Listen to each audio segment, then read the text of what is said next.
राजस्थान अब किले, महल, धार्मिक स्थल और रेगिस्तान तक सीमित पर्यटन मॉडल से आगे बढ़ने की तैयारी में है। विकसित राजस्थान 2047 की परिकल्पना को साकार करने के लिए राज्य सरकार पर्यटन को एक समग्र आर्थिक इंजन के रूप में विकसित करने की दिशा में नई और नवाचार आधारित विधाओं पर फोकस कर रही है। पेश है एक खास रिपोर्ट। विशेषज्ञों का मानना है कि यदि आने वाले बजट में नई पर्यटन धाराओं को स्पष्ट नीति, वित्तीय प्रोत्साहन और संस्थागत समर्थन मिल जाए तो पर्यटन राजस्थान का सबसे बड़ा रोजगार सृजन क्षेत्र बन सकता है। सबसे पहले बात कार्बन न्यूट्रल ग्रीन टूरिज्म की।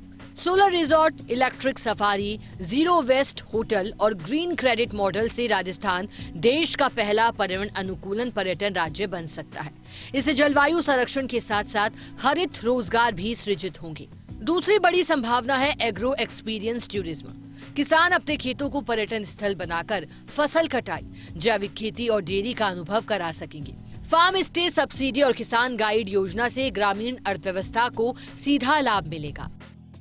थार मरुस्थल और अरावली क्षेत्र एस्ट्रो टूरिज्म के लिए अंतर्राष्ट्रीय केंद्र बन सकते हैं। Dark sky reserve, star gazing park और नाइट एस्ट्रो कैंप खगोल प्रेमियों को राजस्थान की ओर आकर्षित करेंगे। इसी तरह बंद खदानों, पुराने बिजली संयंत्रों और रेलवे परिसरों को इंडस्ट्रियल हेरिटेज टूरिज्म में बदलकर तकनीकी पर्यटन को बढ़ावा दिया जा सकता है। इससे छात्रों, शोधकर्ताओं और इंजीनियर संस्थानों का सीधा जुड़ाव बनेगा। सीमावर्ती जिलों में बॉर्डर और डेजर्ट लाइफस्टाइल टूरिज्म एक नया अनुभव बन सकता है, जहां पर्यटक सरहदी गांवों का जीवन, लोक संस्कृति और बीएसएफ गतिविधियों को करीब से देख सकेंगे। स्वास्थ्य क्षेत्र में डेजर्ट वेलनेस टूरिज्म राजस्थान की वैश्विक पहचान बन सकता है।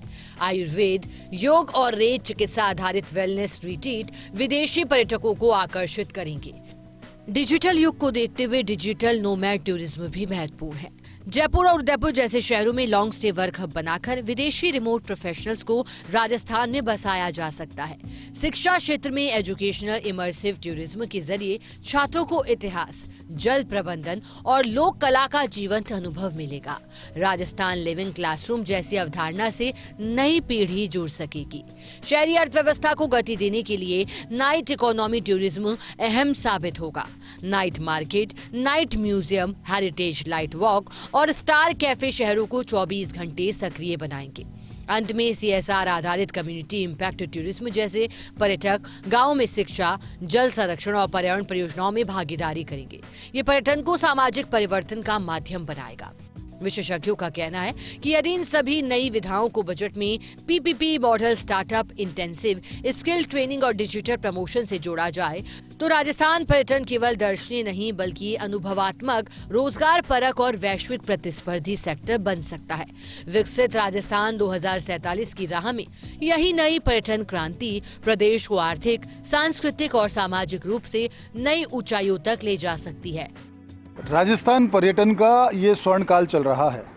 प्रदेश के अंदर बीते वर्ष 25 करोड़ से ज़्यादा पर्यटकों का पहुंचना यह साबित करता है कि राजस्थान ने अपने ट्रैवल ट्रेड यानी टूरिज्म से जुड़े आधारभूत ढांचे में बहुत सुधार किया है। अब चूंकि बजट आने वाला है, ऐसे में उम्मीदें की जा रही हैं कि राजस्थान में पर्यटन की कुछ नई विधाएँ विकसित की जाएँ। ऐसे में 10 नई विधाओं पर आने वाले बजट के अंदर कुछ प्रावधान देखे जा सकते हैं, जिसमें एग्रो, एस्ट्रो या फिर वेलनेस टूरिज्म की बात करें तो इस तरह की नई विधाएं सामने आ सकती हैं, जिससे प्रदेश में न केवल पर्यटन बढ़ेगा बल्कि पर्यटन से रोजगार भी बढ़ेगा और अर्थव्यवस्था भी होगी मजबूत। कैमरा पर्सन संजय के साथ Nirmal Tiwari, first India news, Jaipur.